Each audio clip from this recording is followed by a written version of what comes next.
त्यांची एक आणखी फार सुंदर आणि प्रसिद्ध कविता आहे. आपल्या जवळची एखादी प्रिय व्यक्ती काळाच्या पडद्याआड जाते, आपल्याला कायमची दुरावते, तेव्हा नेमकं काय वाटतं आपल्याला? आजूबाजूच्यांना वाटतं किती काळ दुःख करणार, आता पुन्हा रोजच्या जगण्यात रमला.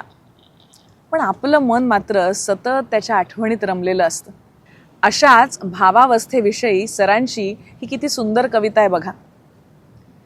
नाही विसरलो तुला सारे सारे आठवते, नाही विसरलो तुला सारे सारे आठवते, अदृष्टाशी जडलेले आज तुझे माझे नाते. शाप घेतलेले उरी सारे साहीन साहीन, शाप घेतलेले उरी सारे साहीन साहीन, प्राक्तनाला प्राजक्ताची एक ओंझळ वाहीन.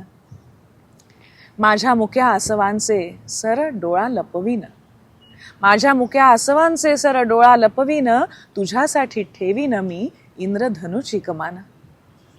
आता पुन्हा पुस्तकाकडे वळायचं तर ह्या पुस्तकात बहुतांश लेख हे सरांनी स्वतः लिहिलेले आहेत.